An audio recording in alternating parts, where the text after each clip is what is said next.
हरे कृष्ण। आज हम सुनेंगे हल षष्ठी व्रत की कथा। हल षष्ठी व्रत की कथा के अनुसार एक बार एक राज्य में एक राजा अपने परिवार सहित रहता था। वह प्रजा के सुख दुख का बहुत ध्यान रखता था। उसके राज्य में सभी सुखी थे। राजा अपने राज्य के हर गांव में कुएं तालाब आदि बनवाता रहता था, लेकिन सभी तालाब और कुएं हमेशा सूखे ही रहते थे। किसी में भी पानी नहीं भरता था। इस कारण से राजा हमेशा चिंतित रहता था कि कोई तो ऐसा उपाय होगा कि जिसके करने से पानी की समस्या हल हो जाएगी। एक दिन राजा ने अपने दरबार में सभा बुलाई और पानी के विषय में मंत्री और सलाहकारों से चर्चा कर रहा था कि अचानक तभी एक आकाशवाणी हुई।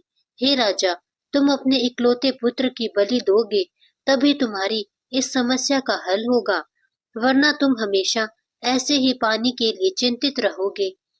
इस आकाशवाणी को सुनकर दरबार में बैठे सभी लोगों को बड़ा ही आश्चर्य हुआ और सभी लोग दुखी भी हो गए। सभी सोचने लगे कि यदि इकलौते राजकुमार की बलि दे दी जाएगी, तब तो राजा का वंश ही खत्म हो जाएगा। अब राजा बहुत ही चिंतित और व्याकुल रहने लगा। रात में राजा विचार करने लगा कि यदि मैं अपने पोते की बलि दे दूं तो कैसा रहेगा।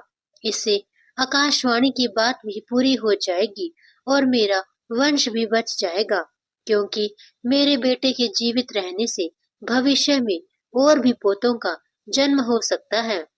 फिर तो राजा अपने मन में यही निश्चय करके सो गया। अगले दिन हल षष्ठी का व्रत आया। राजा के बेटे की बहू हल षष्ठी का व्रत रखती थी। इधर राजा सोचने लगा कि मैं बहू से उसके पुत्र को बलि के लिए कैसे मांगू। कोई माँ अपने पुत्र को बलि के लिए भला कैसे दे सकती है, और वह भी आज के दिन, जबकि माताएं अपने पुत्र के सुख सौभाग्य और दीर्घायु के लिए व्रत रख रही हो। राजा मन में विचार करने लगा कि क्यों ना मैं बहू को किसी बहाने से उसके मायके भेज दूं और पोते को छोड़ जाने का कह दूं। जब बहू चली जाएगी तब मेरा काम बन जाएगा। बाद में बहू को कोई भी बहाना बना दूंगा। राजा को यह निर्णय उचित लगा और वह बहू के पास जाकर कहने लगा, बहू रानी, अभी तुम्हारे मायके से खबर आई है कि तुम्हारी माँ बहुत बीमार है। वह तुमको देखना चाहती है। तुम अपनी माँ को देखने चली जाओ, लेकिन पोते को मेरे पास छोड़ जाओ। यह सुनकर बहू कहने लगी, पिताजी, आज तो हल षष्ठी है, आज मैं कैसे जा सकती हूँ। आज के दिन तो हल जोती जमीन पर चलना मना रहता है। तब राजा बोला, तुम चलकर नहीं जाओगे, मैं पालकी सजवा देता हूँ, तुम उसमें बैठकर चली जाना। इधर बहू के जाते ही राजा अपने पोते को सागर के पास ले जाकर बलि चढ़ा देता है। उसके बाद उसे बहुत आत्मग्लानि भी होती है। वह जब अपनी बहू से क्या कहेगा। उधर बहू जब अपने मायके पहुंची तो सभी महिलाएं हल षष्ठी पूजा की तैयारियां कर रही थी। उसकी माँ भी पूजा करने को तैयार बैठी थी। अपनी माँ को स्वस्थ देखकर बहू को बड़ी प्रसन्नता हुई, लेकिन आश्चर्य भी हुआ कि ससुर जी ने ऐसा क्यों कहा। उसके बाद सभी मिलकर हर षष्ठी देवी की पूजा करने लगे। बहू भी पूजा करके व्रत का पारण कर कहारों के साथ वापस चली गई। रास्ते में वह कहारों को कहने लगी, हमारे ससुर जी ने जो भी कुएं तालाब आदि बनवाए हैं, उसी तरफ से लेकर चलना। मैं तालाब में हाथ मुंह धोकर ही घर जाऊंगी। कहारा को असमंजस होता है, लेकिन बहू की जिद के कारण वे उधर ले जाते हैं। लेकिन उन्हें कुएं तालाब में पानी भरा हुआ देखकर बड़ी हैरानी हुई। वास्तव में आकाशवाणी के अनुसार राजा के बलि देने से ही यह चमत्कार हुआ था। बहू तालाब में उतरकर प्रणाम करती है और हाथ मुंह धोकर आंचल फैलाती है। आंचल में अचानक उसका बच्चा खेलते हुए आ जाता है। बहू को यह देखकर बड़ा आश्चर्य हुआ कि बच्चा यहाँ कैसे आ गया। फिर वे दोनों घर पहुंचे। यह सब हल षष्ठी माँ की कृपा से ही हुआ था। राजा को जब बात पता चली तो उसने अपनी बहू से माफी मांगी, लेकिन साथ में बच्चे को देखकर वह बहुत खुश भी हुआ। राजा बहू को आशीर्वाद देते हुए कहने लगा कि यह तुम्हारे पुण्य प्रताप का ही फल है। राजा कहने लगा, जिस तरह बहू के आत्मविश्वास और श्रद्धा के कारण हमारे घर में खुशी आई है, वैसे ही हमारे राज्य में सभी प्रजाजनों के घर में भी खुशी रहे। राजा ने अपने राज्य में घोषणा करवा दी कि अगले साल से हमारे राज्य में सामूहिक रूप से हर षष्ठी की पूजा होगी।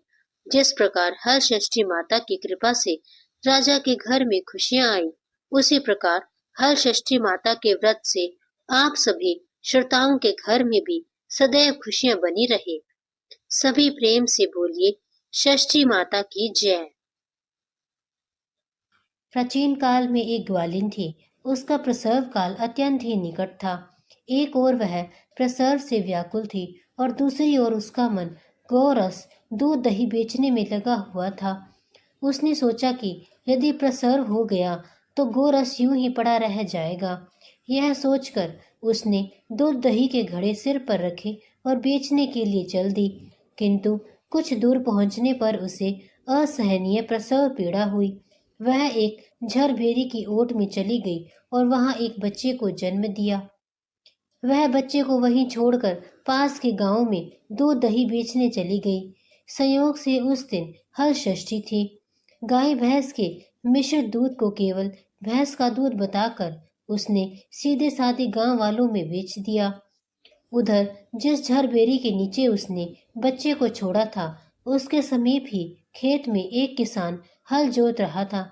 अचानक उसके बैल भड़क उठे और हल का फल शरीर में घुसने से वह बालक मर गया। इस घटना से किसान बहुत दुखी हुआ, फिर भी उसने हिम्मत और धैर्य से काम लिया।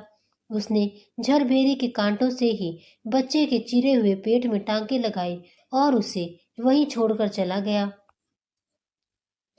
कुछ देर बाद ग्वालिन दूध बेचकर वहां आ पहुंची। बच्चे की ऐसी दशा देखकर उसे समझते देर नहीं लगी कि यह सब उसके पाप की सजा है।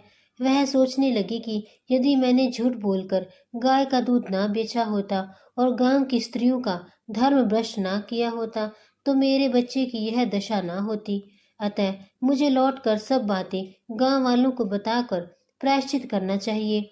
ऐसा निश्चय कर वह उस गांव में पहुंची जहां उसने दूध दही बेचा था।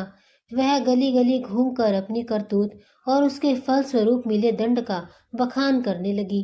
तब स्त्रियों ने स्वधर्म रक्षार्थ और उस पर रहम खाकर उसे क्षमा कर दिया और आशीर्वाद दिया।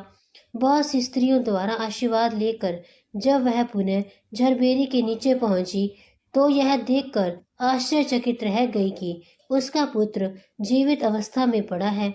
तभी उसने स्वार्थ के लिए झूठ बोलने को ब्रह्म हत्या के समान समझा और कभी झूठ न बोलने का प्रण लिया।